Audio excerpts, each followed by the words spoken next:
नागपूरमध्ये आज राष्ट्रवादी काँग्रेस पक्षाकडून मनपाच्या उद्यान विभागावर जोरदार हल्लाबोल करण्यात आला। सिव्हिल लाईन्समधील उद्यान कार्यालयावर राष्ट्रवादीचे पदाधिकारी आणि कार्यकर्त्यांनी मोठ्या संख्येने हजेरी लावत भ्रष्टाचाराविरोधात घोषणाबाजी केली। सिव्हिल लाईन्स इथल्या मनपा उद्यान विभाग कार्यालयावर राष्ट्रवादी काँग्रेसच्या कार्यकर्त्यांनी घेराव घातला। यावेळी कोट्यावधींच्या उद्यान घोटाळ्याचा आरोप शहराध्यक्ष अनिल अहिरकर आणि कार्याध्यक्ष श्रीकांत शिवनकर यांच्या नेतृत्वाखाली हे आंदोलन करण्यात आले। निकृष्ट दर्जाचे व्यायाम साहित्य, बोगस बिल आणि सुरक्षा रक्षकांचा अभाव ही प्रमुख उद्दिष्ट निकृष्ट कामासाठी जबाबदार असल्याने अधिकाऱ्यांवर FIRची मागणी केली।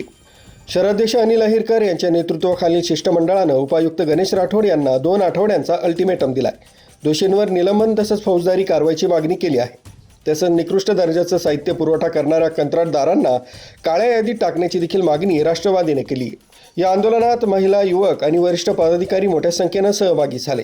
नागरिकांच्या सुरक्षेचा आणि सार्वजनिक निधीच्या पारदर्शकतेचा प्रश्न कायम ठेवत राष्ट्रवादी काँग्रेसने हे प्रकरण मनपा प्रशासनासमोर जोरदारपणे उभं केलंय। तुमचं मेजरमेंट बुक आहे का? तुम्ही एवढे झाडं लावायला दिले लोकांना, इतक्या कंत्राटदारांना तुम्ही झाडं दिले, मेंटेनन्ससाठी दरवर्षी पैसे दिले, त्याचा मेजरमेंट बुक आणि क्वालिटी कंप्लीशन सर्टिफिकेट आम्हाला दाखवायचं। तपासणी अहवाल आहे का साहेब तुमच्याकडे? कंपल्सरी आहे की नाही?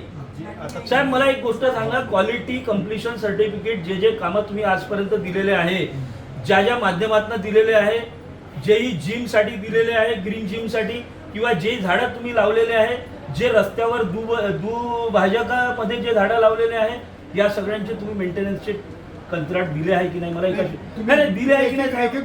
एकच घेऊन आलो ना साहेब। नाही मी तुम्हाला विचारतोय साहेब, त्याचीच माहिती देतोय।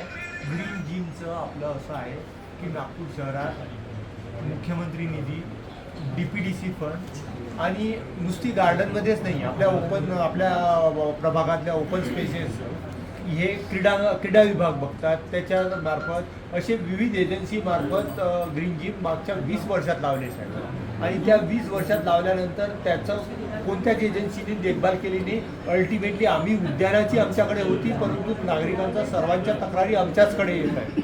तर ते आम्ही जिकडे तक्रारी येत आहेत त्या आमच्याकडे जी लावलेली एजन्सी होती उद्यानाकरिता, त्या एजन्सी मार्फत ते सुद्धा आम्ही दुरुस्त करतो आहे। परंतु आता माझी गोष्ट ऐकून घ्या, ते दुरुस्त करताना आमची अडचण ही आहे की जे जर मागच्या 15 वर्षापूर्वी लावलेलं आहे ते आपण दुरुस्तीमध्ये काय बेरिंग गेला किंवा हे झालं, ते किरकोळ दुरुस्ती आपण त्याला करू शकतो। काही ठिकाणी ते पूर्ण अक्षरशः तुटून पडलेले आहेत, काही हे झालेले आहे। आता ऑडिट केलं का हो किंवा नाही? आपण काही जे प्रकल्पाची जे कामं वेगवेगळ्या निधीमधनं तुम्हाला तुमच्या उद्यानामध्ये जे ग्रीन जिम मिळाले त्याची जबाबदारी कोणावर दिली होती? देताना मला सांगा। 2 अथॉरिटी आहेत। कोण आहे 2 अथॉरिटी? संजय मिरे, सक्षम पोलीस टाइम्स, न्यूज 112, नागपूर।